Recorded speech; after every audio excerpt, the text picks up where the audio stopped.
जब मेरे पूर्व पति रजश ने अस्पताल के रिसेप्शन पर मुझे देखा, अपनी बेटी को गोद में लिए हुए, तो वह मेरे सामने खड़ा हो गया और हंसते हुए बोला, अरे वाह लुपिता, माफ करना मीरा, तो तुम यहाँ हो? क्या आप सफाई का काम करती हो यहाँ? मैंने उसकी आंखों में देखा।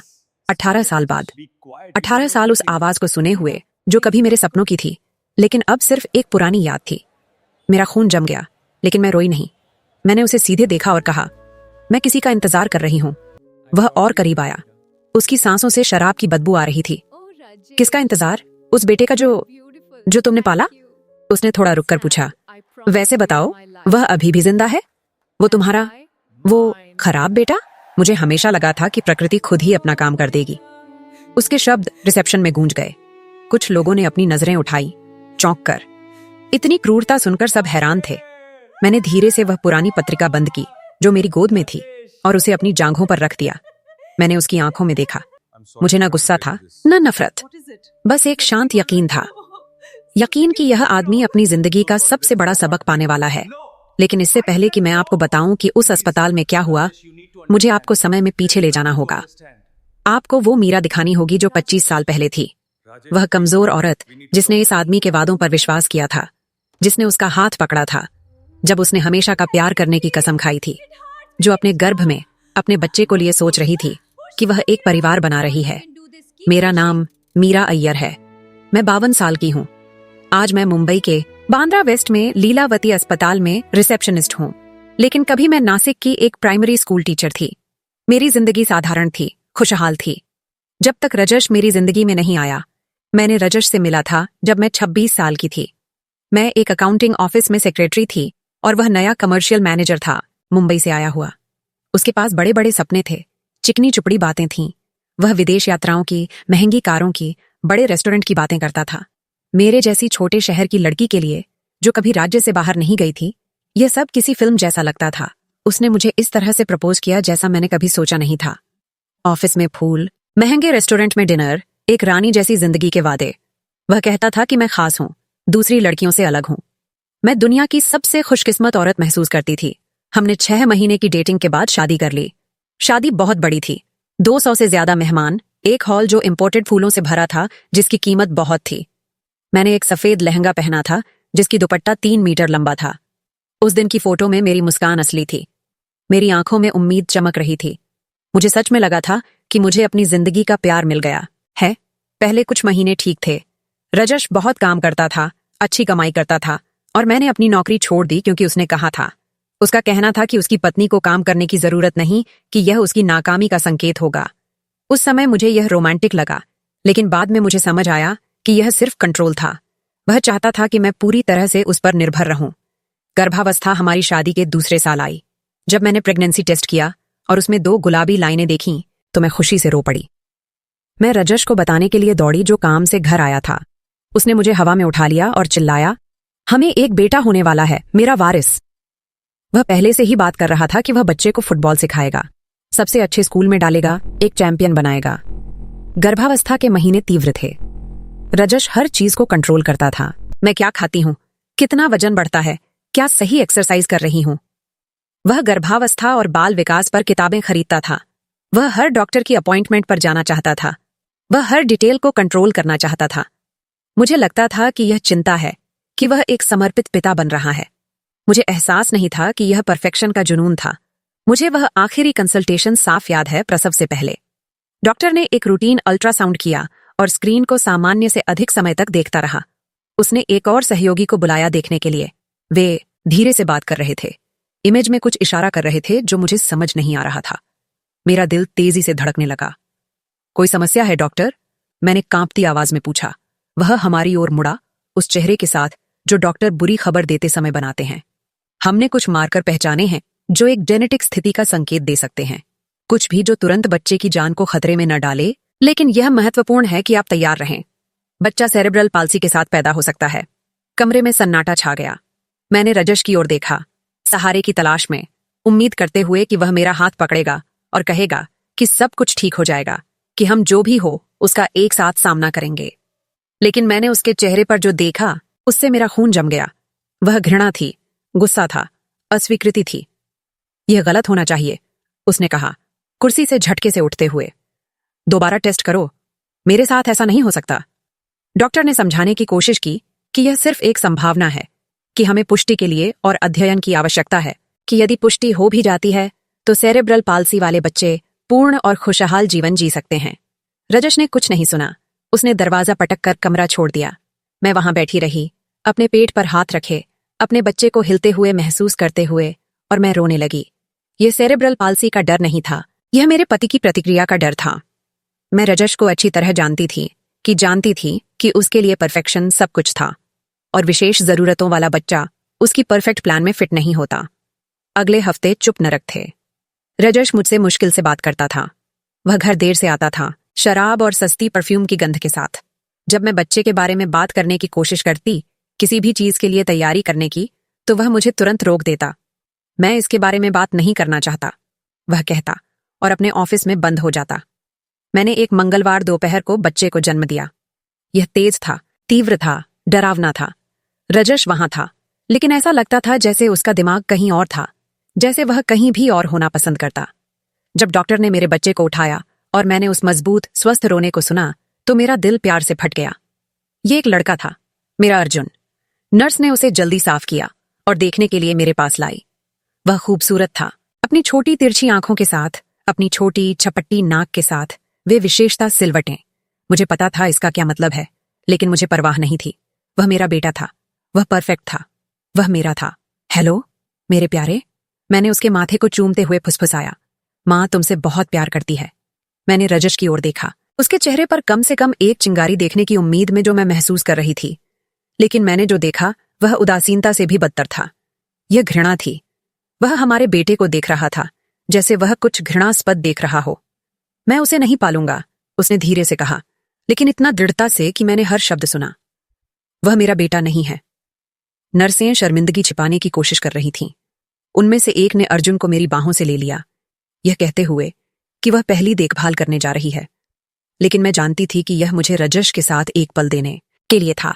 मैं थकी हुई थी, दर्द में थी, भ्रमित थी, लेकिन फिर भी मैंने विश्वास करने की कोशिश की कि वह सिर्फ सदमे में है, कि यह गुजर जाएगा। रजश प्लीज, मैंने कहा, उसकी ओर हाथ बढ़ाते हुए। वह हमारा बेटा है, उसे हमारी जरूरत है। वह पीछे हट गया, जैसे मेरा स्पर्श उसे जला देगा। वह मेरा बेटा नहीं है, मीरा। मैंने साफ साफ कहा था कि मुझे किस तरह का बेटा चाहिए। वह वहां, उसने पालने की ओर इशारा किया, जहां नर्स अर्जुन की देखभाल कर रही थी। वह एक गलती है, एक दोष है। उसके शब्द चाकू की तरह महसूस हुए। हर शब्द ने मेरे सीने में एक नया घाव खोल दिया। मैं चिल्लाना चाहती थी, रोना चाहती थी, उसे तब तक मारना चाहती थी जब तक वह समझ न जाए कि वह हमारे बच्चे के बारे में बात कर रहा है, एक निर्दोष जीवन जो अभी अभी दुनिया में आया है। लेकिन मैं बहुत कमजोर थी, बहुत थकी हुई थी, बहुत टूट चुकी थी। चले जाओ, मैंने अपना चेहरा फेरते हुए कहा। अगर तुम अपने बेटे से प्यार नहीं कर सकते तो चले जाओ। और वह चला गया।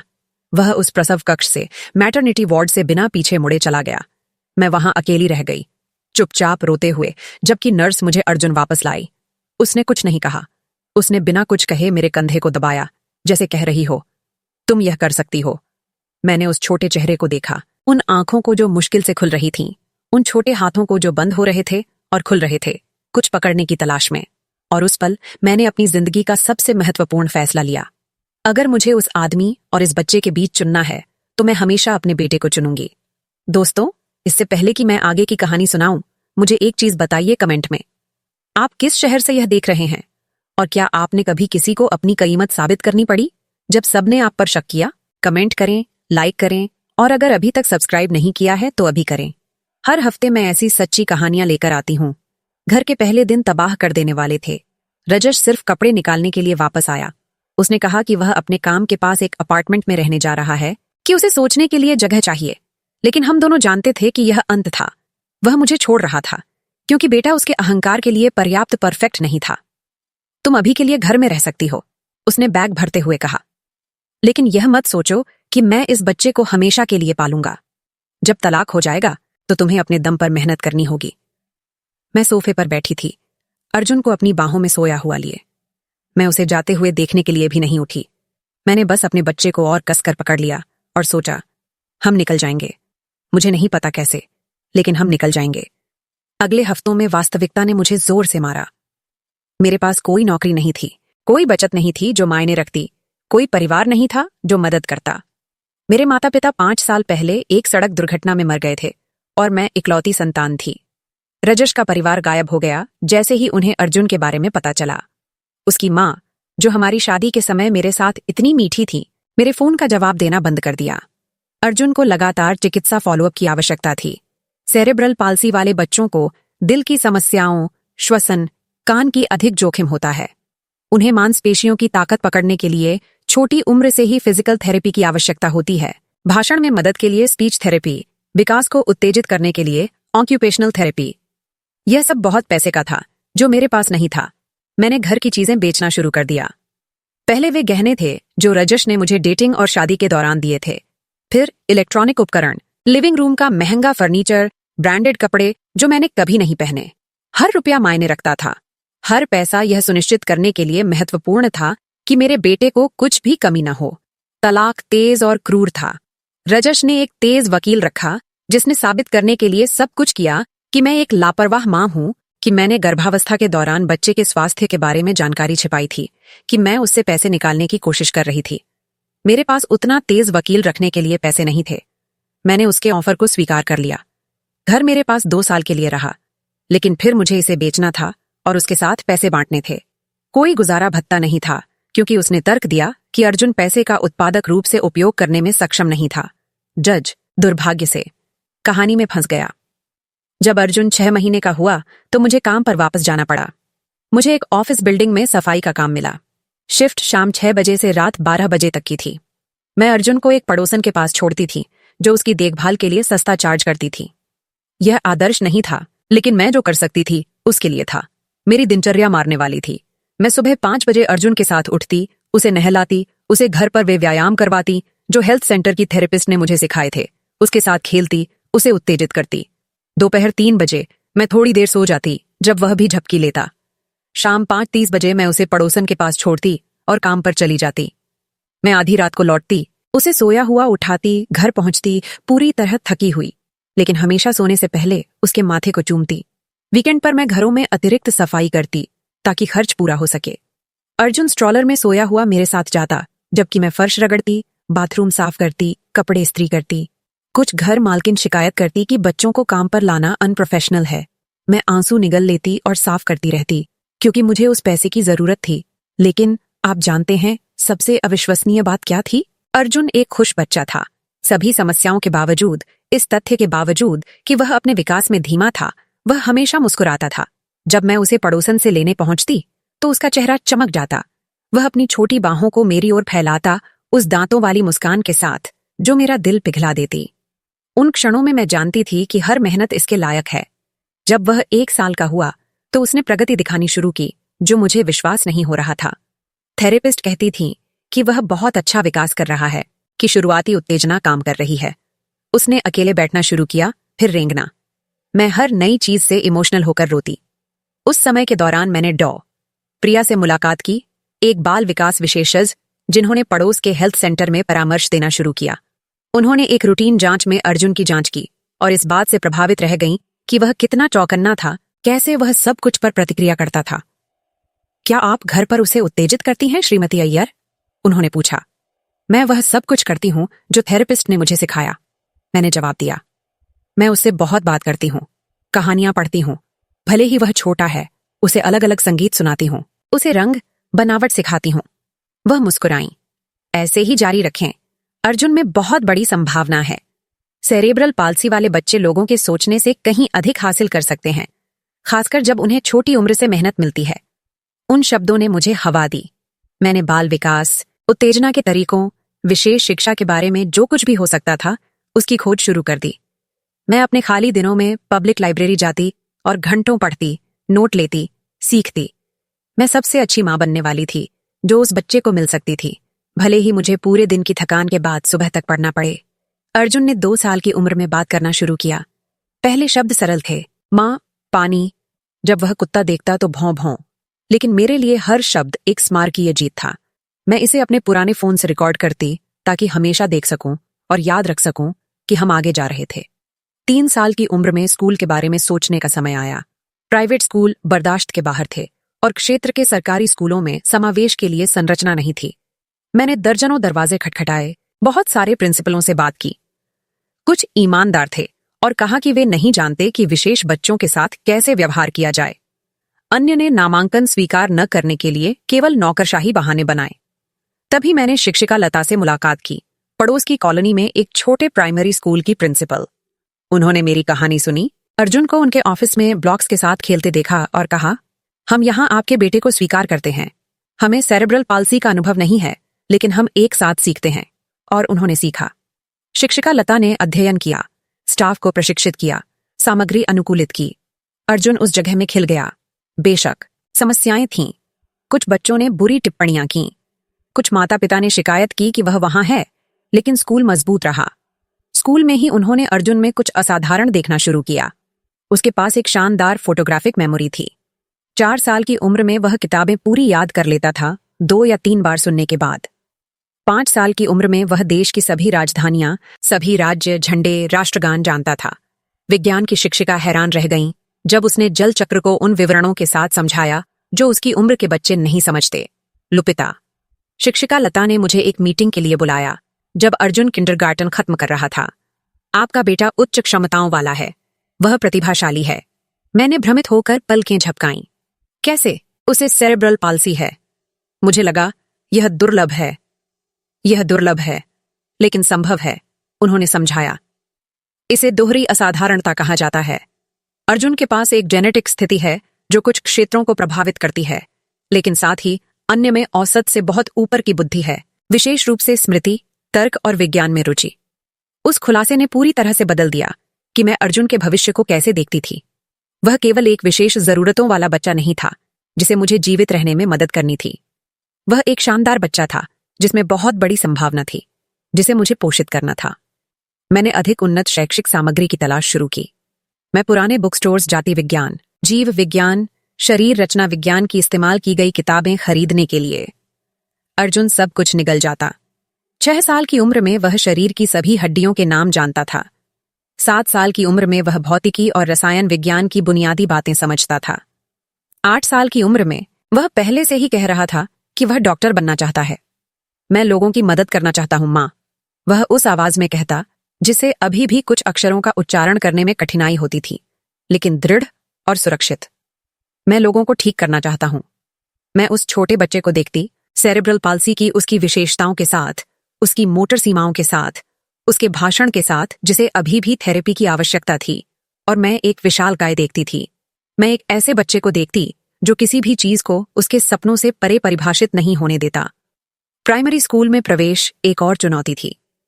कई शिक्षक अर्जुन को उसकी उपस्थिति के कारण कम आंकते थे, जिस तरह से वह बोलता था, क्योंकि वह चलने में थोड़ा अजीब था। पहले हफ्तों में गणित की शिक्षिका ने मुझे बुलाने के लिए भेजा। श्रीमती अय्यर, मुझे लगता है कि अर्जुन को विशेष शिक्षा स्कूल में होना चाहिए, उन्होंने दया के उस लहजे में कहा जो मुझे गुस्सा दिलाता था। वह समूह की गति का पालन नहीं कर पाएगा। मैंने गहरी सांस ली, गुस्से को नियंत्रित करते हुए। शिक्षिका जी, पूरे सम्मान के साथ, क्या आपने यह कहने से पहले उसे कोई ज्ञान परीक्षा दी? खैर, विशेष रूप से नहीं, लेकिन उसकी स्थिति के कारण तो उसे परीक्षा दें, मैंने कड़ाई से कहा। वास्तव में वह क्या जानता है उसका मूल्यांकन करें, और फिर हम बात करें कि उसे कहाँ होना चाहिए। उन्होंने उसे परीक्षा दी और लगभग कुर्सी से गिर गईं जब उन्होंने देखा कि अर्जुन ने उन सभी सवालों को सही किया जो 2 साल बड़े बच्चों के लिए थे। न केवल उसने उन्हें सही किया, बल्कि उसने समस्याओं को हल करने के विभिन्न तरीके समझाए। उस दिन से शिक्षकों ने अर्जुन को अलग नजरों से देखना शुरू किया, दया से नहीं, बल्कि सम्मान से। कुछ अभी भी प्रतिरोध कर रहे थे। वे अभी भी सोचते थे कि उसे वहां नहीं होना चाहिए, लेकिन अधिकांश ने मेरे बेटे की प्रतिभा को स्वीकार किया। इस बीच मैं पागलों की तरह काम करती रही। इमारतें साफ करती, घरों में सफाई करती, वीकेंड पर दूसरों के कपड़े धोती। यह सब अर्जुन की थेरेपी, स्कूल की चीजें, वे किताबें जो वह निगल जाता था, उन्हें भुगतान करने के लिए। मैं उन वर्षों में तेजी से बूढ़ी हो गई। मेरे 40 से पहले सफेद बाल आ गए। शरीर में इतनी मेहनत से दर्द होता था। थकान से त्वचा पर धब्बे पड़ गए। लेकिन हर बार जब मैं अर्जुन को एक नई किताब के साथ देखती, जिज्ञासा से चमकती आंखों के साथ, उस बड़ी मुस्कान के साथ मुझे कोई वैज्ञानिक खोज के बारे में बताते हुए, मैं जानती थी कि यह अपनी पीठ तोड़ने लायक है, और रजश हमारे जीवन से गायब हो गया। उसने एक भी जन्मदिन पर फोन नहीं किया, क्रिसमस पर एक भी उपहार नहीं भेजा। उसे परवाह नहीं थी कि बेटा जीवित है या मर गया। उसके लिए हम उस दिन से अस्तित्व में नहीं रहे जब अर्जुन पैदा हुआ था। मुझे आम लोगों से पता चला कि उसने फिर से शादी की थी, इस बार एक छोटी और सुंदर महिला से, कि उनकी एक बेटी हुई जिसे वह सभी सोशल मीडिया पर दिखाता था। दुनिया को दिखाता था कि अब उसके पास वह परफेक्ट परिवार है जो वह हमेशा चाहता था। मैं झूठ नहीं बोलूंगी, यह दर्द देता था। यह देखना दर्द देता था कि वह आगे बढ़ सकता है, वह जीवन बना सकता है जो वह चाहता था, जबकि मैं हमारे बेटे को बुनियादी चीजें देने के लिए अकेले संघर्ष कर रही थी। लेकिन मैंने उस दर्द को मुझे खा जाने नहीं दिया। मेरे पास करने के लिए अधिक महत्वपूर्ण चीजें थीं। अर्जुन की देखभाल करना और उसे अपने सपनों तक पहुंचने में मदद करना। जब अर्जुन 10 साल का हुआ तो स्कूल ने मुझे एक और मीटिंग के लिए बुलाया। इस बार यह उसे साल आगे बढ़ाने के बारे में बात करने के लिए था। अर्जुन अपने समूह के स्तर से बहुत ऊपर है, प्रिंसिपल ने समझाया। वह पहले से ही सभी प्राइमरी सामग्री में महारत रखता है। हमें उसके लिए बड़ी चुनौतियों के बारे में सोचना होगा। इस तरह 10 साल की उम्र में अर्जुन ने 2 कक्षाएं छोड़ दी और सीधे सेकेंडरी स्कूल में प्रवेश किया। वह कक्षा में सबसे छोटा और सबसे अलग था, लेकिन सबसे होशियार भी। दूसरे छात्र पहले भौचक्के रह गए। कुछ ने उसे बुली किया, उससे भयानक चीजें कहीं। लेकिन जब उन्हें एहसास हुआ कि वह शिक्षक से बेहतर विषय समझाता है, कि वह कठिन परीक्षाओं में सभी की मदद करता है, तो वह कक्षा का हीरो बन गया। हाई स्कूल में अर्जुन का एक स्पष्ट लक्ष्य था, मेडिसिन में प्रवेश करना। वह एक अनुशासन के साथ पढ़ता था जो मैंने किसी किशोर में कभी नहीं देखा। वह सुबह 5 बजे उठता, 7 बजे तक पढ़ता, स्कूल जाता, शाम 6 बजे वापस आता और रात 11 बजे तक जारी रखता। वीकेंड पर वह लाइब्रेरी जाता और पूरा दिन वहीं बिताता। मैं उसे थोड़ा आराम करने के लिए मनाने की कोशिश करती, दोस्तों के साथ बाहर जाने के लिए, नॉर्मल किशोर चीजें करने के लिए, लेकिन वह मुझे उन निश्चित आंखों से देखता और कहता, माँ, मुझे साबित करना है कि मैं कर सकता हूँ। मुझे सभी को यह दिखाना है कि सेरेब्रल पाल्सी मुझे परिभाषित नहीं करता।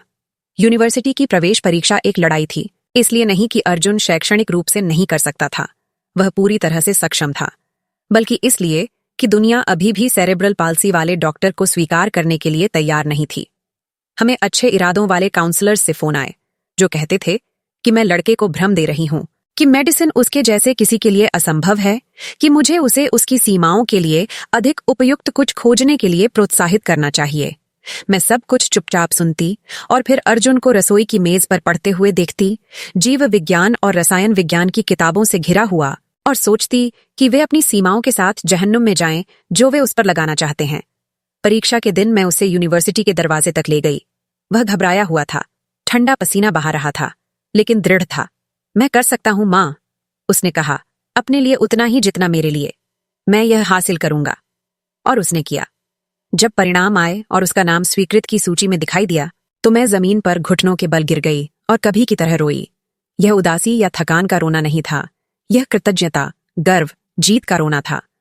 अर्जुन ने सभी भविष्यवाणियों के खिलाफ, सभी पूर्वाग्रहों के खिलाफ, दुनिया की सभी कम उम्मीदों के खिलाफ यह हासिल किया था। मेरे बेटे ने देश के सबसे अच्छे यूनिवर्सिटीज में से एक की मेडिसिन फैकल्टी में जगह जीती थी। फैकल्टी में प्रवेश एक और ब्रह्मांड की चुनौतियों का था। सहपाठी ज्यादातर पैसे वाले बच्चे थे जो महंगे प्राइवेट स्कूलों से आए थे, डॉक्टर या व्यवसायी माता पिता के साथ। अर्जुन गरीब मोहल्ले का वह लड़का था जो सेरेब्रल पाल्सी के साथ बस में 2 घंटे की यात्रा के बाद पहुंचता था। पहले महीने कठिन थे। कुछ प्रोफेसर स्पष्ट रूप से उसकी क्षमता पर संदेह करते थे। कुछ सहपाठी गलियारों में बुरी टिप्पणियां करते थे, लेकिन अर्जुन के पास एक हथियार था जिसकी उन्हें उम्मीद नहीं थी।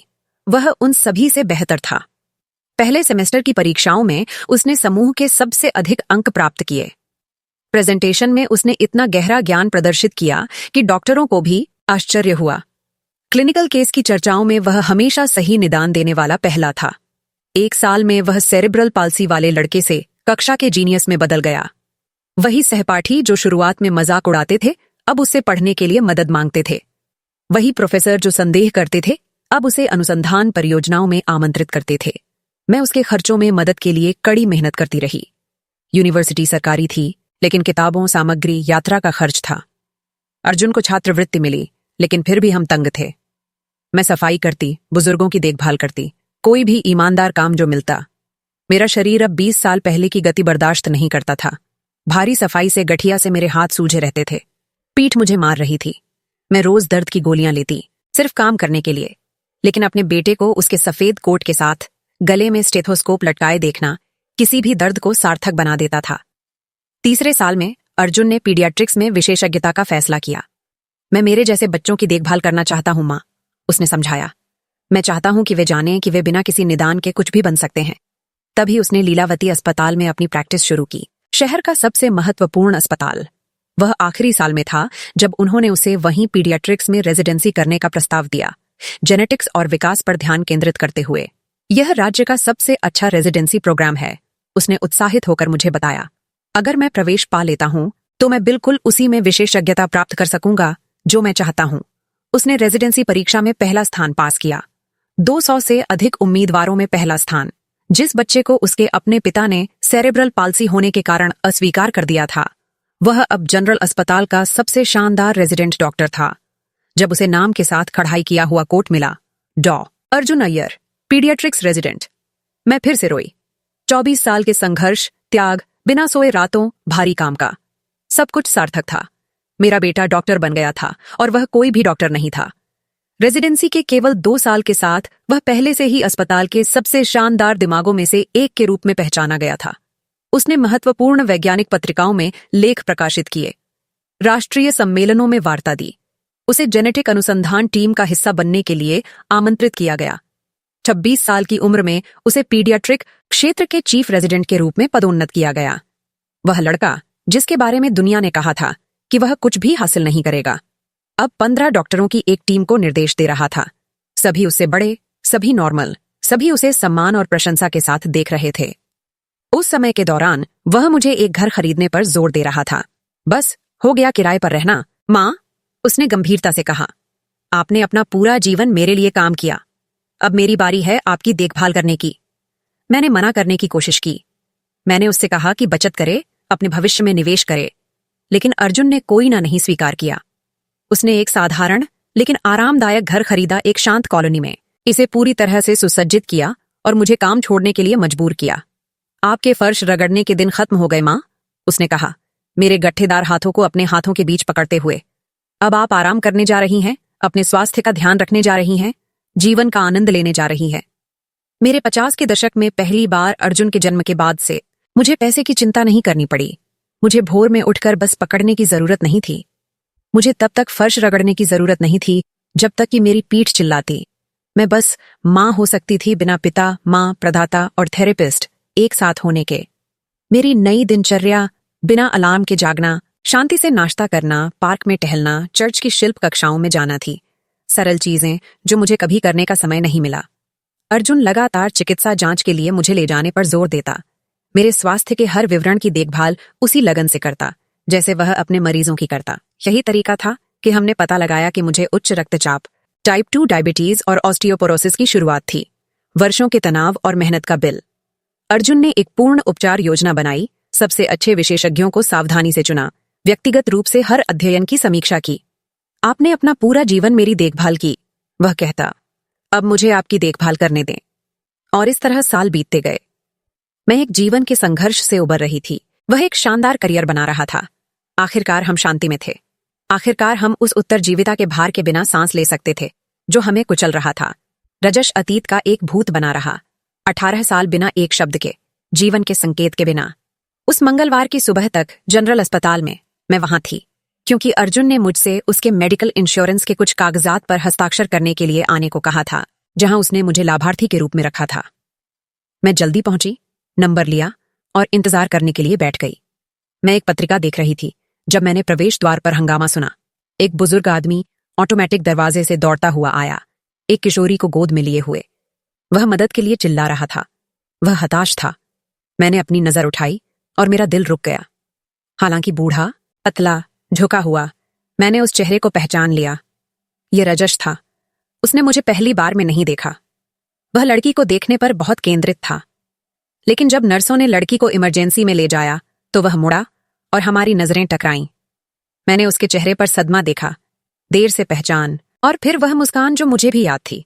वह लड़खड़ाते कदमों के साथ मेरी ओर चला, स्पष्ट रूप से परेशान, लेकिन हमेशा की तरह घमंड बनाए रखने की कोशिश कर रहा था। मीरा, उसने कहा, और मेरा नाम उसके मुंह में झर की तरह लगा। क्या आश्चर्य है? मैंने जवाब नहीं दिया, सिर्फ उसकी नजर को पकड़ा।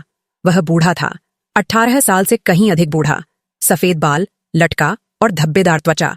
वह बीमार, नाजुक, खत्म लग रहा था। यहां काम कर रही हो? उसने उस मजाकिया लहजे में पूछा। अस्पताल की बाथरूम साफ कर रही हो? मैं अपने बेटे का इंतजार कर रही हूं, मैंने शांति से जवाब दिया। तभी वह कड़वी हंसी में फूट पड़ा और वे शब्द कहे जो मैंने आपको शुरुआत में बताए। वह खराब बेटा तुम्हारा अभी भी जिंदा है या प्रकृति ने आखिरकार अपना काम कर दिया? मैंने उसे खत्म नहीं होने दिया। अर्जुन बहुत अच्छा है, पूछने के लिए धन्यवाद, मैंने दृढ़ आवाज के साथ कहा, मेरे अंदर जलती नफरत के बावजूद। वास्तव में वह यहां काम करता है। रजश और जोर से हंसा। यहां काम करता है क्या करते हुए? उपकरण धोते हुए, स्ट्रेचर धकेलते हुए? अरे मीरा, तुम हमेशा अपने असफल फैसलों के साथ बेहतर महसूस करने के लिए कहानियां बनाने में अच्छी रहीं। उसी पल इमरजेंसी का दरवाजा खुला। अर्जुन अपने बेदाग सफेद कोट के साथ बाहर आया, गले में चीफ फिजिशियन का बैज लटका हुआ। 3 रेजिडेंट्स के पीछे जो उसके हर शब्द को नोट कर रहे थे। वह किसी प्रोटोकॉल के बारे में जटिल चिकित्सा शर्तों का उपयोग करते हुए कुछ समझा रहा था, उस स्वाभाविक अधिकार के साथ जो जानता है कि वह क्या कर रहा है। रेजिडेंट ध्यान से सुन रहे थे, उससे सवाल पूछ रहे थे जिनका वह धैर्य और सटीकता से जवाब दे रहा था। अर्जुन ने मुझे रिसेप्शन में देखा और उसका चेहरा उस बड़ी मुस्कान से चमक गया जो हमेशा मेरा दिल पिघला देती थी। उसने रेजिडेंट से माफी मांगी और मेरी ओर चला। माँ, उसने मुझे गले लगाते हुए कहा, देरी के लिए माफी। हमारे पास पीडियाट्रिक इंटेंसिव केयर में एक इमरजेंसी थी और उन्हें मेरे मूल्यांकन की आवश्यकता थी। तभी उसने रजश को देखा जो मेरे बगल में खड़ा था, मुंह खुला, एक मुर्दे की तरह पीला। सब ठीक है माँ? अर्जुन ने मेरा तनाव देखते हुए पूछा। क्या यह सज्जन आपको परेशान कर रहा है? मैं जवाब देने वाली थी, लेकिन रजश कांपती आवाज के साथ आगे बढ़ा। अर्जुन, मेरे बेटे ने बूढ़े आदमी को एक तटस्थ पेशेवर अभिव्यक्ति के साथ देखा। वहां कोई पहचान नहीं थी, सिर्फ एक डॉक्टर की स्वचालित विनम्रता, एक मरीज के परिवार के सदस्य के साथ व्यवहार करते हुए। हाँ, मैं डॉ. अर्जुन अय्यर हूं, उसने कहा, मरीज की फाइल चेक करने के लिए टैबलेट निकालते हुए। क्या आप उस मरीज के परिवार के सदस्य हैं जो अभी भर्ती हुई? मैं तुम्हारा पिता हूं, रजश ने टूटी आवाज के साथ कहा। जो सन्नाटा आया वह अनंत काल जैसा लगा। अर्जुन ने टैबलेट पर टाइप करना बंद कर दिया और धीरे से रजश को देखने के लिए अपनी नजर उठाई। उसका चेहरा तटस्थ रहा, लेकिन मैं अपने बेटे को जानती थी। मैं हर हाव भाव जानती थी। मैंने देखा कि पुराना दर्द जाग रहा था, लेकिन मैंने वह ताकत भी देखी जो उसने वर्षों में बनाई थी। नहीं सर, अर्जुन ने शांत लेकिन दृढ़ आवाज में कहा, आप मेरे पिता नहीं हैं। मेरे पिता मेरे पैदा होने से पहले मर गए। आप बस वह आदमी हैं जिसने 18 साल पहले मेरी माँ और मुझे छोड़ दिया क्योंकि मैं आपके लिए पर्याप्त परफेक्ट नहीं था। रजश पीछे हट गया जैसे उसे थप्पड़ मारा गया हो। बेटा, मैं डॉ. अय्यर, अर्जुन ने सही किया, और मैं आपका बेटा नहीं हूं। अब अगर आप अनुमति दें तो मुझे यह जानना होगा कि आपका रिश्ता उस मरीज के साथ क्या है जो अभी भर्ती हुई है, ताकि मैं उसकी उचित देखभाल कर सकूं। तभी एक नर्स एक फोल्डर के साथ आई। डॉ. अय्यर, मरीज प्रिया, 12 साल, दौरे और तेज बुखार के साथ भर्ती हुई। पिता ने बताया कि 6 महीने की उम्र से दौरे का इतिहास है। हमें आपके तत्काल मूल्यांकन की आवश्यकता है। अर्जुन ने फोल्डर लिया और पढ़ना शुरू किया। मैंने देखा कि उसका चेहरा कैसे बदल गया। पेशेवर अभिव्यक्ति एक वास्तविक चिंता में बदल गई। उसने रजश की ओर देखा। आप प्रिया के पिता हैं? उसने पूछा। रजश ने केवल सिर हिलाया, बोलने में असमर्थ। मेरे साथ आइए, अर्जुन ने इमरजेंसी की ओर चलते हुए कहा। मुझे उसके दौरे का पूरा इतिहास चाहिए। वे कब शुरू हुए, कितनी बार आते हैं, प्रत्येक दौरा कितनी देर तक रहता है, वह कौन सी दवाएं लेती है। मैं वहीं खड़ी रह गई, उन्हें दूर जाते देखती। रजश ने एक बार पीछे मुड़कर मेरी खोज में देखा, लेकिन मैंने मुंह फेर लिया। वह मुझसे इतना भी नहीं पाता। मैं फिर से बैठ गई और इंतजार करने लगी। मुझे पता था कि अर्जुन को समय लगेगा। वह हमेशा हर मरीज के साथ अपना समय लेता, खासकर अगर वे बच्चे हों। मैंने अपना फोन लिया और ऐसा किया जैसे मैं व्यस्त हूं, लेकिन मेरा दिमाग 1000 गति से जा रहा था, इस सब की बेतुकेपन को प्रोसेस करते हुए। जिस आदमी ने हमें छोड़ दिया अब उस बेटे पर निर्भर था जिसे उसने अस्वीकार कर दिया था, अपनी बेटी को बचाने के लिए जिसे उसने प्यार करने का फैसला किया। विडंबना इतनी परफेक्ट थी कि यह फिल्म की स्क्रिप्ट लग रही थी। 2 घंटे बीत गए। आखिरकार अर्जुन इमरजेंसी से थके लेकिन संतुष्ट चेहरे के साथ बाहर आया। वह मेरे बगल में बैठ गया।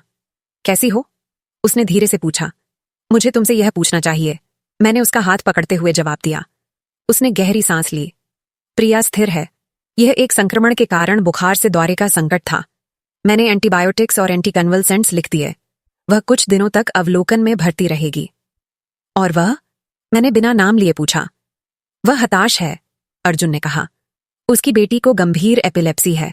ऐसा लगता है कि उसे पहले भी कई बार अस्पताल में भर्ती किया जा चुका है। उसने मुझे अध्ययनों, कई विशेषज्ञों के निदान से भरा एक फोल्डर दिखाया।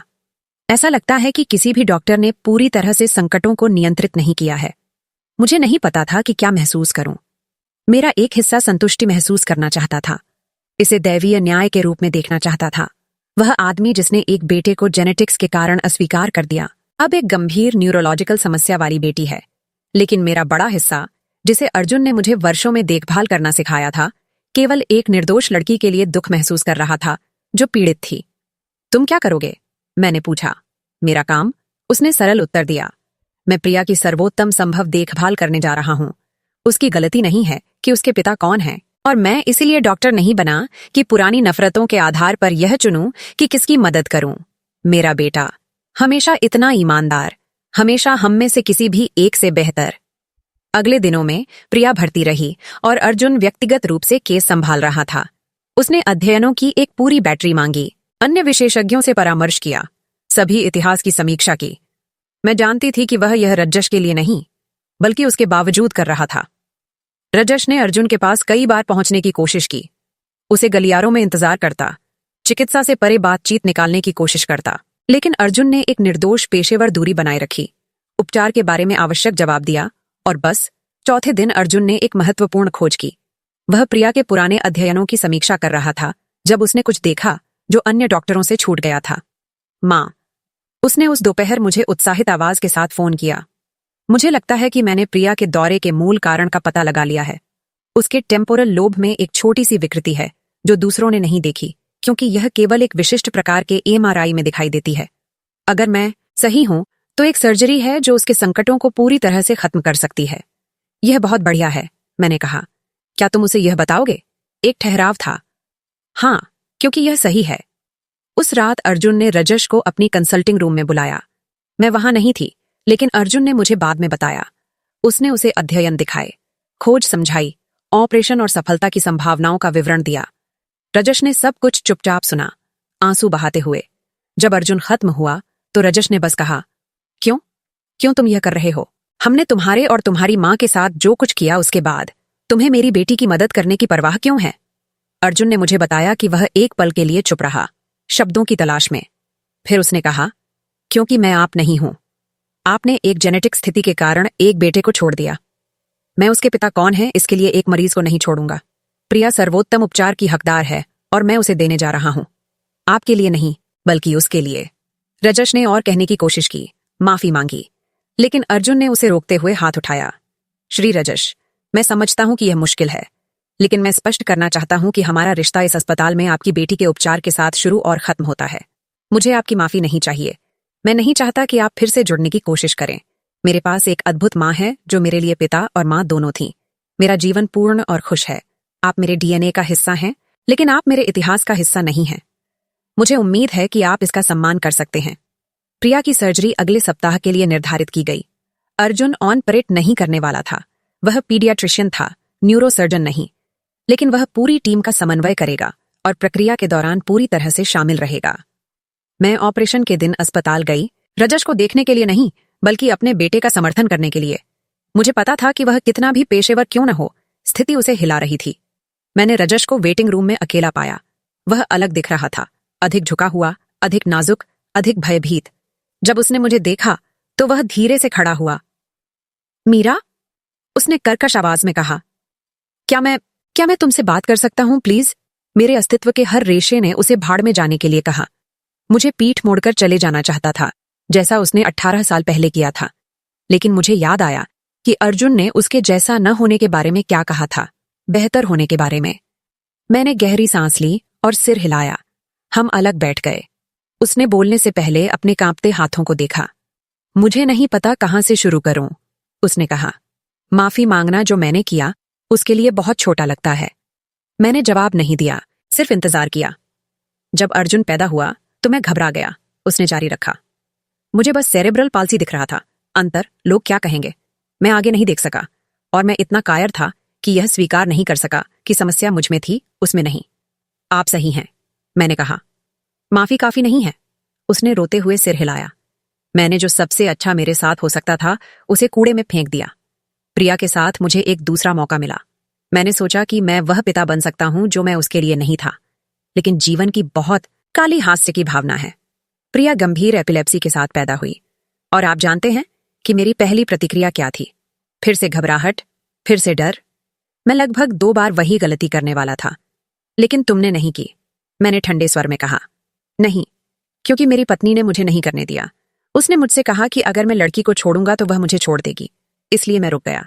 मैंने सीखा, मैंने सीमाओं से परे प्यार करना सीखा। लेकिन अर्जुन के लिए बहुत देर हो चुकी थी। बहुत देर हो चुकी, मैंने पुष्टि की। जब मैंने उसे वहां अपने सफेद कोट के साथ देखा, उन्हें डॉक्टर कहते हुए, पूरी टीम को निर्देश देते हुए, मीरा, मैं विश्वास नहीं कर सका। कैसे एक बच्चा जिसे तुमने दोषपूर्ण कहा एक शानदार डॉक्टर बन गया? मैंने उसका वाक्य पूरा किया। मेहनत के साथ, दृढ़ संकल्प के साथ, एक ऐसी मां के साथ जिसने कभी उस पर संदेह नहीं किया। थेरेपी के साथ, उत्तेजना के साथ, गुणवत्ता शिक्षा के साथ, बिना शर्त प्यार के साथ। वह सब जो तुम उसे नहीं देना चाहते थे। उसने अपना चेहरा ढंकते हुए सिसकना शुरू किया। मैंने उस टूटे हुए आदमी को देखा और खुशी महसूस नहीं हुई, केवल शून्यता। वह मेरे लिए अब कुछ भी मतलब नहीं रखता था। न नफरत, न गुस्सा, न बदला लेने की इच्छा, केवल उदासीनता। अर्जुन एक अविश्वसनीय आदमी है, मैंने कहा। उसने सैकड़ों बच्चों की जान बचाई है। वह शोध प्रकाशित करता है जो बदल रहा है कि चिकित्सा इन स्थितियों का इलाज कैसे करती है। उसका सम्मान किया जाता है, प्रशंसा की जाती है, प्यार किया जाता है। और उसने यह सब तुम्हारी वजह से नहीं, बल्कि तुम्हारे बावजूद हासिल किया। रजश ने आंसुओं से भरा चेहरा उठाया। मुझे पता है, मैं माफी के लायक नहीं हूं। मैं उससे बात करने के भी लायक नहीं हूं। लेकिन मुझे यह जानने की जरूरत है कि मुझे पछतावा है। हर दिन मुझे पछतावा है। हर दिन जब मैं प्रिया को देखता हूं तो मैं उसके बारे में सोचता हूं, मैंने क्या खोया? वह बिना मेरे क्या बन गया? अच्छा, मैंने खड़े होते हुए कहा, मुझे उम्मीद है कि वह पछतावा तुम्हारी बाकी जिंदगी तुम्हारे साथ रहे। मुझे उम्मीद है कि तुम कभी नहीं भूलोगे कि तुमने एक परफेक्ट बेटे को छोड़ दिया, क्योंकि तुम अपनी नाक से आगे देखने के लिए बहुत अपूर्ण थे। मैं जाने के लिए मुड़ रही थी जब उसने मुझे फिर से बुलाया। मीरा, रुको। मैं रुक गई। मेरी पत्नी ने मुझे 6 महीने पहले छोड़ दिया। एक और से मिली, तलाक में सब कुछ ले गई, घर, कार, बचत। मैं एक छोटे से अपार्टमेंट में रहता हूं, मुश्किल से खर्चों के लिए निकाल पाता हूं। उन्होंने प्रिया का बीमा रद्द कर दिया क्योंकि मैं भुगतान नहीं कर सका। उसे यहां सरकारी बीमा के तहत देखा जा रहा है। मैंने सब कुछ खो दिया। वह दया की उम्मीद कर रहा था। वह चाहता था कि मैं उसके लिए कुछ महसूस करूं, लेकिन मैंने केवल अधिक शून्यता महसूस की। आप जानते हैं क्या मजेदार है? मैंने कहा। मैंने अर्जुन को बिना अपने घर के 3 नौकरियों के साथ छत के कमरों में रहते हुए बुनियादी भोजन खाते हुए पाला। हमारे पास कुछ भी नहीं था, लेकिन हमारे पास प्यार था, हमारे पास उद्देश्य था, हमारे पास एक दूसरे थे। आपके पास सब कुछ भौतिक था और आपने इसे खो दिया क्योंकि आप कभी नहीं जानते थे कि क्या महत्वपूर्ण है। मुझे आपके लिए दया नहीं है, रजश। आप बिल्कुल वही काट रहे हैं जो आपने बोया था। इस बार मैं पीछे मुड़े बिना चली गई। प्रिया की सर्जरी 6 घंटे चली। यह एक सफलता थी। अर्जुन थके लेकिन खुश चेहरे के साथ मुझे खबर देने आया। वह ठीक हो जाएगी, उसने कहा। न्यूरोसर्जन ने विकृति को पूरी तरह से हटा दिया। उसे दौरे आने की संभावना 5% से कम हो गई। वह सामान्य जीवन जी सकेगी। मैंने अपने बेटे को गले लगाया। गर्व से सीना भर गया। तुमने उसकी जान बचाई, हमने बचाई। उसने सही किया। मैंने बस समस्या देखी। पूरी टीम ने एक साथ काम किया। हमेशा इतना विनम्र, हमेशा क्रेडिट साझा करता। प्रिया को 1 हफ्ते बाद छुट्टी मिली। जिस दिन वह बाहर जा रही थी, रजश ने अर्जुन के पास फिर से पहुंचने की कोशिश की, अतिशयोक्ति से धन्यवाद देने की, कोई बंधन बनाने की। लेकिन अर्जुन ने केवल औपचारिक रूप से उसका हाथ मिलाया, लड़की को अच्छी रिकवरी की कामना की और विदा हुए। इतना सरल, बिना नाटक, बिना क्रूरता, लेकिन दरवाजा खोले बिना। मैंने सोचा कि यही कहानी खत्म होती है, कि रजश अपनी ठीक हुई बेटी के साथ चला जाएगा और हम अपनी जिंदगी में वापस आ जाएंगे। लेकिन भाग्य की अन्य योजनाएं थीं। 3 महीने बाद मैं घर पर थी जब अर्जुन काम से जल्दी आया। उसका चेहरा अजीब था, खुश नहीं लेकिन उदास भी नहीं। यह आश्चर्य और अविश्वास के बीच था। माँ, मुझे तुम्हें कुछ बताना है, उसने सोफे पर बैठते हुए कहा। क्या हुआ? सब ठीक है? रजश ने आज अस्पताल में मुझसे संपर्क किया। मैं पूरी तनावग्रस्त हो गई। उसे क्या चाहिए था? अर्जुन ने सांस छोड़ी। उसने कहा कि प्रिया बहुत अच्छी है, सर्जरी के बाद से एक भी दौरा नहीं, और वह अस्पताल को दान देना चाहता है। एक बड़ा दान? दान? मैंने भ्रमित होकर दोहराया। लेकिन तुमने कहा था कि वह कंगाल है। था, लेकिन ऐसा लगता है कि उसने एक जमीन बेची जो उसके पास बची थी, पारिवारिक विरासत की कुछ, और वह बच्चों में एपिलेप्सी पर अनुसंधान के लिए एक फंड बनाने के लिए सारा पैसा दान करना चाहता है। मुझे नहीं पता था कि क्या कहूं। यह अप्रत्याशित था। और भी है, अर्जुन ने जारी रखा। वह चाहता है कि फंड मेरे नाम पर हो।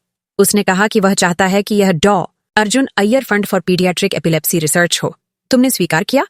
मैंने कहा कि मैं इसके बारे में सोचूंगा, कि मुझे तुमसे इसके बारे में बात करनी होगी। हम चुप रह गए। प्रोसेस करने के लिए बहुत कुछ था। वह आदमी जिसने हमें छोड़ दिया अब उस बेटे का नाम अमर करना चाहता था, जिसे उसने अस्वीकार कर दिया, एक चिकित्सा फंड में। तुम क्या सोचते हो, माँ? अर्जुन ने पूछा। क्या तुम्हें लगता है कि यह वास्तविक है, या यह सिर्फ अपराध माफी खरीदने की कोशिश कर रहा है? मैंने अच्छी तरह सोचा। मुझे लगता है कि यह दोनों हो सकता है। यह अपराध हो सकता है और फिर भी वास्तविक हो सकता है। सवाल यह है, क्या यह तुम्हें अच्छा करेगा या बुरा? अर्जुन सोच में रहा। तुम जानती हो क्या अजीब है, मैं उसके लिए कुछ महसूस नहीं करता, न नफरत न गुस्सा। वह एक अजनबी की तरह है, कोई जो जैविक रूप से मुझसे जुड़ा है लेकिन भावनात्मक रूप से शून्य है। और पैसा? मैंने जोर दिया। वह पैसा बहुत सारे बच्चों की मदद कर सकता है। हाँ, उसने सहमति जताई। और इसीलिए मैं स्वीकार करने के बारे में सोच रहा हूं। उसके लिए नहीं, बल्कि बच्चों के लिए। और उसने वही किया। उसने इस शर्त के साथ दान स्वीकार किया कि रजश समझे कि यह कुछ भी नहीं बदलता। यह एक चिकित्सा कार्य था, भावनात्मक बंधन नहीं। उन्होंने धूमधाम से फंड बनाया। अस्पताल ने समारोह किया, प्रेस को आमंत्रित किया, पूरा शो। रजश वहां था, खुद को महत्वपूर्ण दिखाने की कोशिश करते हुए, अर्जुन की रोशनी से थोड़ा लटकने की। लेकिन जो चमका वह मेरा बेटा था। उसने प्रेरक भाषण दिया अनुसंधान के महत्व के बारे में, कैसे हर बच्चा सीमाओं के बिना जीने का हकदार है। उसने प्रिया के बारे में बात की और कैसे चिकित्सा जीवन बदलती है। उसने रजश का एक बार भी उल्लेख नहीं किया। और यह किसी तरह से सबसे अच्छा बदला था, उस आदमी को उसकी अपनी कहानी में अप्रासंगिक बनाना। समारोह के बाद टोस्ट में मैंने रजश को अर्जुन के पास जाते देखा। मैं सुनने के लिए करीब गई। अर्जुन, उसने हिचकिचाते हुए कहा, मुझे पता है कि यह कुछ भी नहीं बदलता। मुझे पता है कि मुझे मांगने का कोई अधिकार नहीं है, लेकिन क्या तुम्हें लगता है कि कभी शायद हम... नहीं, अर्जुन ने उसे बीच में काटा, दयालु लेकिन दृढ़। श्री रजश, मैं दान की सराहना करता हूं। यह कई लोगों की मदद करेगा, लेकिन यहीं तक। मेरे पास एक परिवार है, मेरे पास एक माँ है जिसने मेरे लिए सब कुछ त्याग दिया। मेरे पास दोस्त, सहकर्मी है। मेरा जीवन भरा हुआ है। कोई खाली जगह नहीं है जिसे आप भर सके। रजश ने धीरे से सिर हिलाया, हार मान ली। मैं समझता हूं। मैं बस चाहता था कि तुम जानो कि अब मैं देखता हूं कि मैं कितना गलत था, तुम कितने असाधारण हो। मैं हमेशा असाधारण था, अर्जुन ने बिना घमंड के कहा, बस एक तथ्य के रूप में। अंतर यह है कि आप अपने पूर्वाग्रहों से परे नहीं देख सकते थे, लेकिन यह आपकी समस्या है, मेरी नहीं। मुझे उम्मीद है कि आपने प्रिया के साथ कुछ सीखा है। मुझे उम्मीद है कि आप उसके लिए वह पिता हैं जो आप मेरे लिए नहीं हो सके। और वह मुड़ा और मेरे पास आया, मुझे अपनी बांह देते हुए। चले माँ, कल मेरी ड्यूटी जल्दी है। हम एक साथ बाहर गए, रजश को एक बार फिर पीछे छोड़ते हुए। लेकिन इस बार यह परित्याग नहीं था, यह चुनाव था। अतीत को हमारे भविष्य को कड़वा न करने देने का चुनाव। कार में वापसी पर अर्जुन ने मुझे देखा और कहा, धन्यवाद माँ। किसके लिए? मैंने पूछा। कभी हार न मानने के लिए, कभी मुझे कम महसूस न कराने के लिए, मुझे यह सिखाने के लिए कि सेरेब्रल पाल्सी एक विशेषता है, परिभाषा नहीं। मुझे यह सिखाने के लिए कि मेहनत और प्यार सब कुछ के साथ कर सकते हैं। मेरी आंखें आंसुओं से भर गईं। तुम्हें मुझसे प्यार करने के लिए धन्यवाद देने की जरूरत नहीं है मेरे बेटे। यह सबसे आसान चीज थी जो मैंने की है। यह आसान नहीं था, उसने कहा। मुझे याद है कि तुम थकावट से मरकर घर आती थीं। मुझे याद है कि तुम मुझे ज्यादा देने के लिए कम खाती थीं। मुझे याद है कि तुम छिपकर रोती थीं। उसमें से कुछ भी आसान नहीं था माँ, लेकिन तुमने यह किया। मैं यह फिर से करती, मैंने उसका हाथ पकड़ते हुए कहा। 1000 बार। हम घर पहुंचे और हमेशा की तरह किया। वह मुझे अस्पताल के मामलों के बारे में बताता, मैं चर्च समूह के बारे में। ये सरल था, ये सामान्य था, ये परफेक्ट था। उस रात सोने से पहले मैंने पूरे रास्ते के बारे में सोचा। 26 साल उस दिन से अस्पताल में जब रजश ने हमारे बेटे को घृणा के साथ देखा। 26 साल के संघर्ष का, और अंत में वह आदमी जो मानता था कि परफेक्ट जेनेटिक्स सफलता सुनिश्चित करता है, अकेला और टूटा हुआ था। जिस बच्चे को उसने अस्वीकार किया वह जीवन बचा रहा था और दुनिया बदल रहा था। जीवन ने हर किसी को वही दिया जिसके वे हकदार थे। मैंने अपनी आंखें बंद की और धन्यवाद दिया। कठिनाई के लिए धन्यवाद जिसने हमें मजबूत बनाया। हर आंसू के लिए धन्यवाद, हर चुनौती के लिए धन्यवाद जिसने आज मेरे बेटे को बनाया। और अजीब तरह से रजश के लिए भी धन्यवाद, क्योंकि अगर वह अपने पूर्वाग्रहों के साथ रुका होता तो वह अर्जुन की चमक बुझा देता, वर्षों तक उसे कुछ ठीक करने की कोशिश में बिता देता जो कभी टूटा ही नहीं था। उसका परित्याग, हालांकि दर्दनाक, हमें देने वाला सबसे अच्छा उपहार था। इसने हमें बढ़ने चमकने की स्वतंत्रता दी। अगले महीने अर्जुन के लिए और पहचान लाए। उसका शोध एक बहुत प्रतिष्ठित अंतर्राष्ट्रीय पत्रिका में प्रकाशित हुआ। उसे अन्य देशों में सम्मेलनों में बात करने के लिए आमंत्रित किया गया। लेकिन जो मुझे सबसे अधिक गर्व दिलाता था वह यह था कि वह अपने रोगियों के साथ कैसे व्यवहार करता था। एक दोपहर में वेटिंग रूम में थी जब एक युवा महिला रोते हुए बच्चे के साथ अंदर आई। बच्चे को सेरेब्रल पाल्सी था। मां हताश, खोई हुई थी। अर्जुन ने उसे व्यक्तिगत रूप से देखा। जब वह बाहर आई तो वह एक अलग महिला थी। उसके आंसू थे, लेकिन उम्मीद के वह मुझसे बात करने रुकी। वह डॉक्टर, उसने कंसल्टिंग रूम की ओर इशारा करते हुए कहा। उसे सेरेब्रल पाल्सी है और वह डॉक्टर है। उसने मुझसे कहा कि मेरा बेटा जो चाहे बन सकता है। उसने मुझे सफलता के मामले दिखाए। पहली बार मुझे डर नहीं है, मुझे उम्मीद है। मैं गर्व से फट गई। इसी के बारे में था। अर्जुन सिर्फ जीवन नहीं बचा रहा था, वह मानसिकताएं बदल रहा था, बाधाओं को तोड़ रहा था। वह एक प्रतीक बन गया था। उसने स्कूलों, सहायता समूहों में बात करना शुरू किया, हमेशा एक ही संदेश के साथ। सीमा उस व्यक्ति के दिमाग में है जो कम आंकता है, उस व्यक्ति में नहीं जिसे कम आंका जाता है। एक पत्रकार ने उससे डॉक्टर जिसने सेरेब्रल पाल्सी को हराया की कहानी बताने के लिए साक्षात्कार मांगा। अर्जुन ने स्वीकार किया, लेकिन एक शर्त के साथ। मैंने सेरेब्रल पाल्सी को नहीं हराया। उसने उसे समझाया, मेरे पास सेरेब्रल पाल्सी है और हमेशा रहेगा। यह मेरा हिस्सा है। मैंने जो हराया वह पूर्वाग्रह था, कम उम्मीदें। वे असली विकलांगताएं हैं, मेरे क्रोमोसोम में नहीं बल्कि लोगों की मानसिकता में। रिपोर्ट खूबसूरत निकली। यह पूरे भारत में वायरल हो गई। हर जगह से पत्र आए। और आप जानते हैं किसने रिपोर्ट देखी? रजश ने। उसने अस्पताल को फोन किया अर्जुन से बात करने के लिए कहते हुए। मेरे बेटे ने कॉल वापस नहीं की। रजश ने हफ्तों तक जोर दिया। उसने जाने की भी कोशिश की, लेकिन सुरक्षा ने उसे जाने नहीं दिया। तभी उसे फार्मेसी से बाहर आते हुए मुझे मिला, बूढ़ा, अधिक हताश। मीरा, प्लीज, उसने भीख मांगी। मैं बस उससे 5 मिनट बात करना चाहता हूं। वह तुमसे बात नहीं करना चाहता। रजश, इसे स्वीकार करो। मैंने रिपोर्ट देखी। मैंने देखा कि वह क्या बन गया।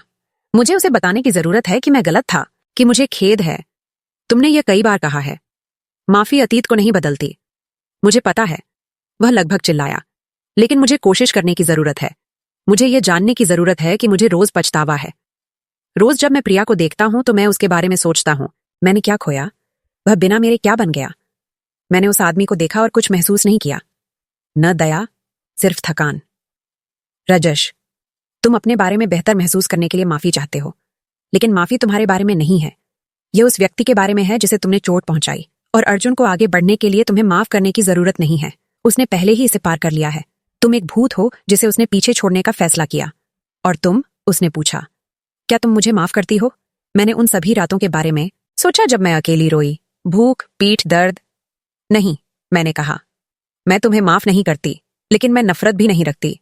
तुम बस मेरी जिंदगी में मायने नहीं रखते। तुम अर्जुन की जिंदगी में अप्रासंगिक हो, और मुझे लगता है कि यह नफरत से भी बदतर है ना? मैंने उसे वहीं छोड़ दिया और चली गई। और उस बार मैंने हमेशा के लिए अध्याय बंद कर दिया। 1 साल बीत गया। अर्जुन 28 साल का हो गया। हमने घर पर एक पार्टी की। पार्टी के बीच में उसने मुझे अलग बुलाया। माँ, मैं तुम्हें कुछ देना चाहता हूँ। उसने मुझे एक लिफाफा देते हुए कहा। यह मेरे नाम पर घर के कागजात थे। अर्जुन, तुम्हें यह करने की जरूरत नहीं थी। हाँ, मुझे थी। उसने बीच में काटा। तुम सुरक्षा की हकदार हो माँ, कि तुम्हारे पास हमेशा छत हो। यह घर तुम्हारा है। मैं एक बच्ची की तरह रोई। 28 साल पहले मैं एक बच्चे के साथ सड़क पर थी। अब मेरे पास अपना घर था, और भी है। उसने मुस्कुराते हुए कहा। मैं किसी से मिला हूं। कैसे? एक डॉक्टर, अनन्या। वह पीडियाट्रिक कार्डियोलॉजिस्ट है। वह अद्भुत है माँ, और वह मुझे देखती है। तुम जानती हो, वह सेरेब्रल पाल्सी नहीं देखती, वह मुझे देखती है। मैं हंसी और रोई एक साथ। मेरा बच्चा प्यार में था। वह पार्टी में है, उसने शर्माते हुए कहा। नीली साड़ी वाली, मैंने उसे देखा। वह लोगों के साथ हंस रही थी। वह एक अच्छी व्यक्ति लग रही थी। क्या वह सब कुछ जानती है? मैंने पूछा। रजश के बारे में? हाँ, मैंने उसे सब बताया। उसने कहा कि यह केवल यह दिखाता है कि मैं कितना मजबूत हूं। मैंने अनन्या से मुलाकात की और वह एक प्यारी थी। सबसे महत्वपूर्ण, वह मेरे बेटे को असली प्यार से देखती थी। वे 2 साल डेट किए और फिर सगाई हो गई। शादी अगले वसंत के लिए निर्धारित की गई। शादी से 1 हफ्ते पहले हमें प्रिया, रजश की बेटी से फोन आया। वह 15 साल की थी और छिपकर फोन कर रही थी। अर्जुन, उसने घबराई हुई कहा, यह मेरे पापा के बारे में है। वे बहुत बीमार हैं, पैंक्रियाटिक कैंसर, वे मर रहे हैं। वे कहते हैं कि उन्हें जाने से पहले शांति बनाने की जरूरत है।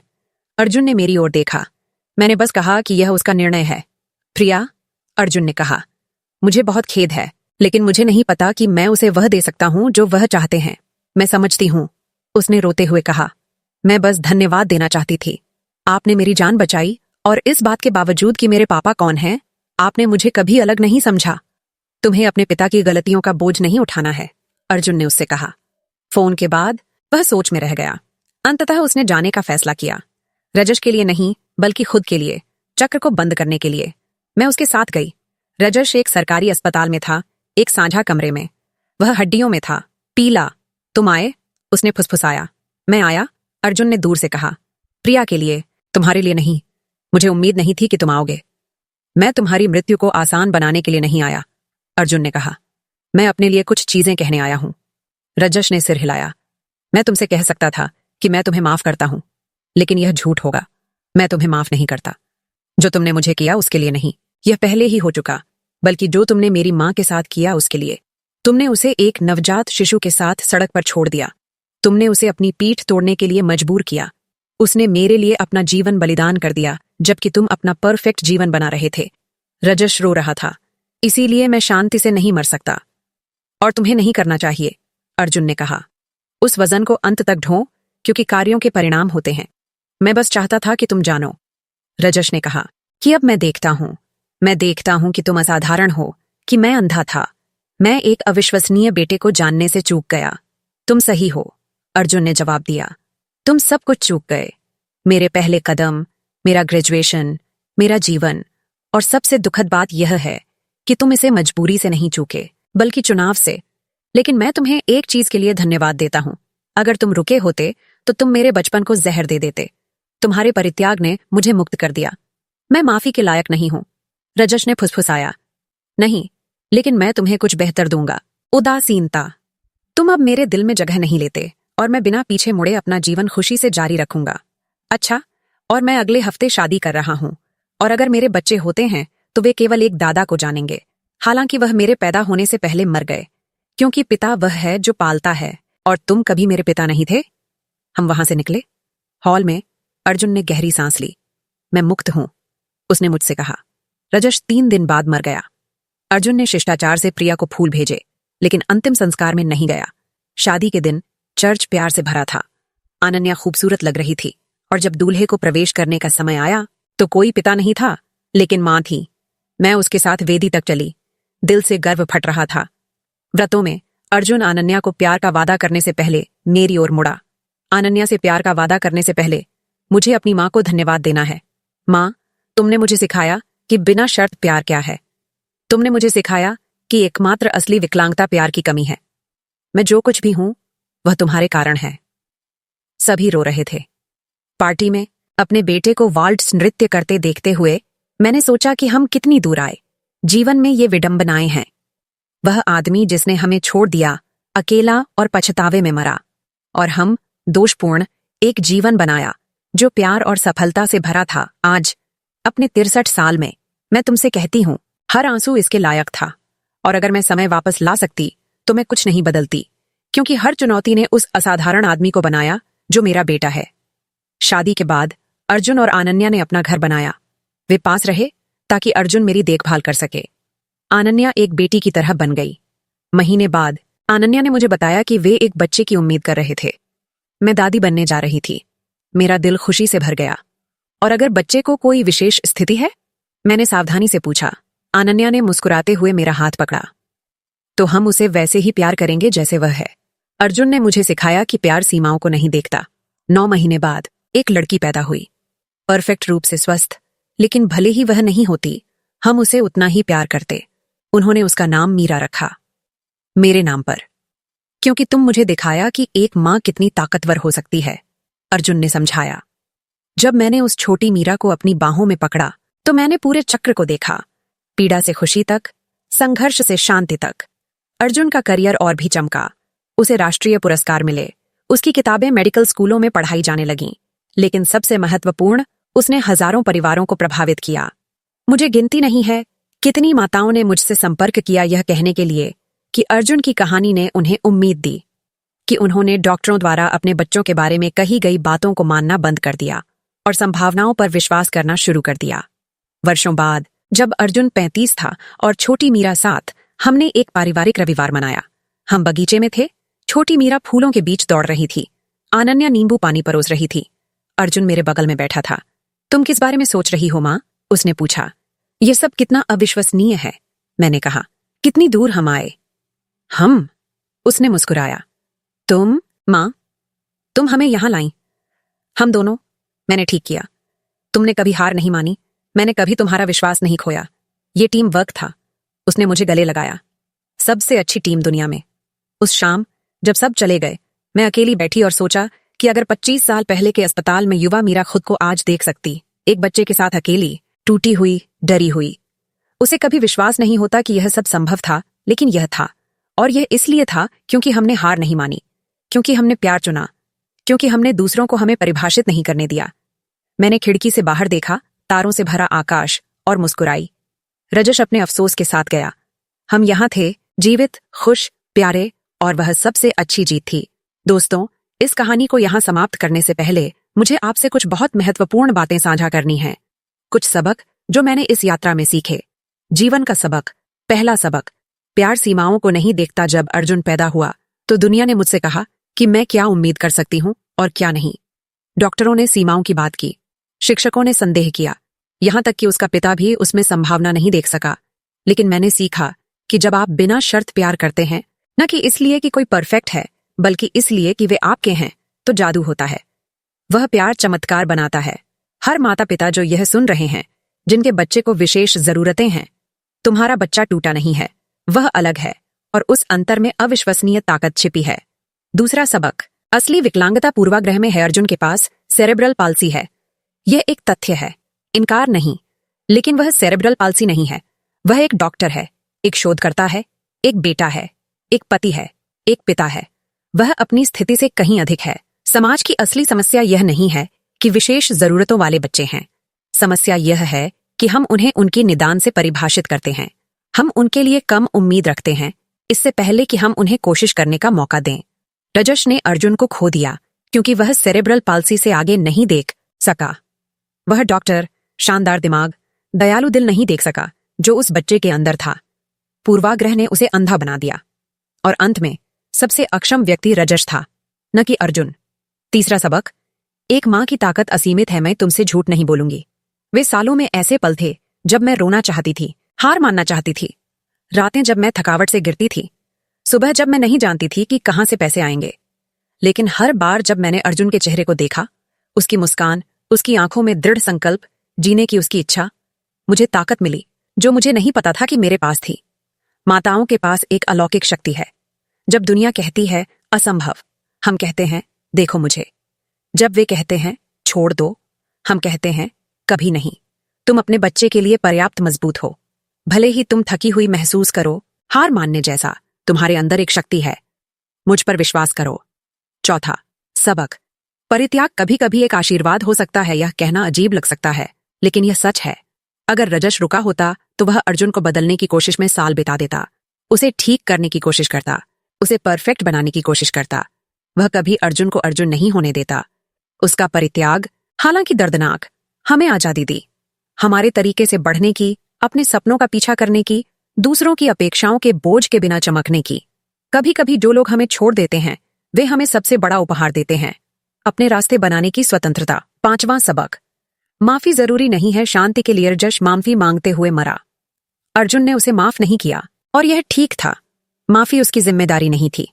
हमें सिखाया जाता है कि माफी ही चंगाई है, लेकिन कभी कभी चंगाई बस आगे बढ़ना है।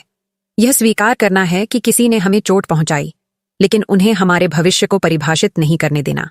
अर्जुन ने रजश को माफ नहीं किया, लेकिन वह नफरत भी नहीं रखता था। उसने बस रजश को अप्रासंगिक बना दिया, और वह शक्ति थी। तुम उन लोगों को माफ करने के लिए बाध्य नहीं हो जिन्होंने तुम्हें गहराई से चोट पहुंचाई। तुम बस उन्हें जाने देने के लिए बाध्य हो। छठा सबक, हर बच्चा असाधारण है। समाज हमें लेबल में सोचना सिखाता है, सामान्य और विशेष, सक्षम और अक्षम। लेकिन ये लेबल झूठे हैं। हर बच्चे में निदान से परे एक अनोखी प्रतिभा है, अनोखी क्षमताएं, अनोखी संभावनाएं। अर्जुन के पास सेरेब्रल पाल्सी है, लेकिन उसके पास एक फोटोग्राफिक मेमोरी भी है।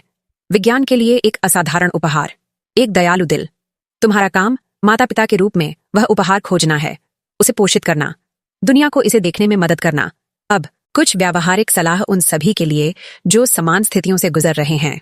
पहली सलाह, जल्दी उत्तेजना में निवेश करें। विशेष जरूरतों वाले बच्चों के लिए पहले साल महत्वपूर्ण हैं। Physical therapy, speech therapy, occupational therapy, सब कुछ मायने रखता है। हाँ, यह महंगा है।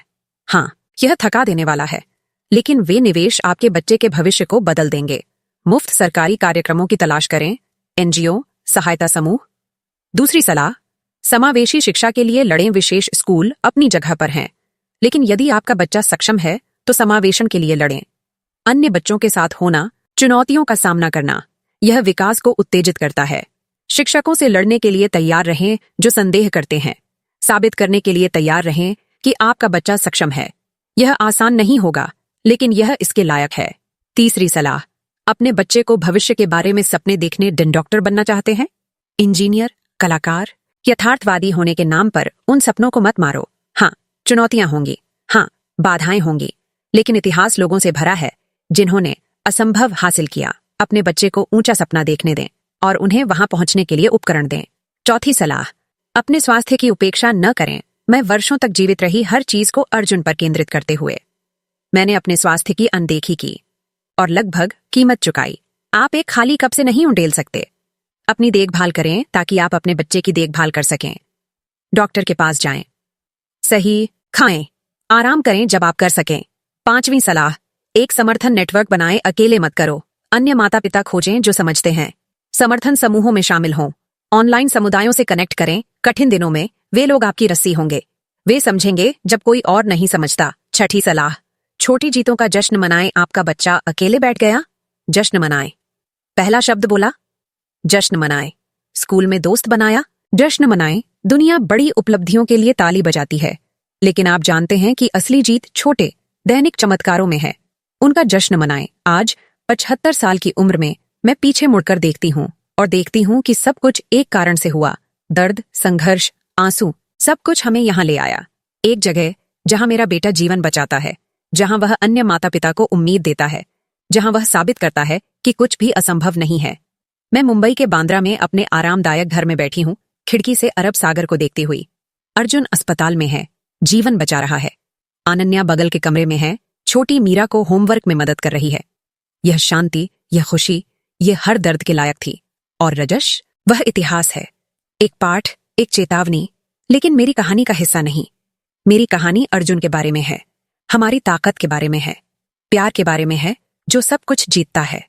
यदि आप यह सुन रहे हैं और किसी चुनौती से गुजर रहे हैं, चाहे वह विशेष जरूरतों वाला बच्चा हो, तलाक हो, वित्तीय संकट हो, कुछ भी हो, याद रखें, तुम्हारी कहानी अभी खत्म नहीं हुई है। आज की कठिनाई कल की ताकत है। आज का संघर्ष कल की जीत की नींव है। हार मत मानो, कभी हार मत मानो। जीवन का अंतिम सबक जो मैं छोड़ना चाहती हूँ, गरिमा किसी से नहीं छीनी जा सकती जब तक तुम इसे नहीं देती। रजश ने मुझे अपमानित करने की कोशिश की। उसने अर्जुन को दोषपूर्ण कहा। उसने कहा कि हम कुछ नहीं होंगे, लेकिन हमने अपनी गरिमा नहीं दी। हमने अपना आत्मसम्मान नहीं दिया। हमने खुद पर विश्वास करना नहीं छोड़ा और अंत में हम खड़े हैं, सिर ऊंचा, दिल मजबूत, भविष्य उज्जवल। तो दोस्तों, अगर यह कहानी आपके दिल को छू गई तो मुझे लाइक दें। कमेंट में बताएं कि आप किस शहर से देख रहे हैं और क्या आपने कभी अपनी कीमत साबित करनी पड़ी जब सभी ने आप पर संदेह किया। अपनी कहानी साझा करें। अगर अभी तक सब्सक्राइब नहीं किया है तो अभी सब्सक्राइब करें। हर हफ्ते मैं ऐसी सच्ची कहानियां लाती हूं जो आपको रुलाएंगी, प्रेरित करेंगी और जीवन के सबक सिखाएंगी। घंटी को दबाएं ताकि हर नई कहानी की सूचना मिले। और अगर आप चैनल को और सपोर्ट करना चाहते हैं तो मेंबर बने। आप सभी के दिल में प्यार भेजती हूँ। और याद रखें, कभी किसी को अपनी कीमत तय न करने दें। तुम जितना सोचते हो उससे कहीं अधिक मजबूत हो। तुम जितना विश्वास करते हो उससे कहीं अधिक सक्षम हो। और तुम्हारा प्यार, तुम्हारा बिना शर्त प्यार चमत्कार बना सकता है। अगली कहानी तक अपना और अपनों का ख्याल रखें। नमस्ते।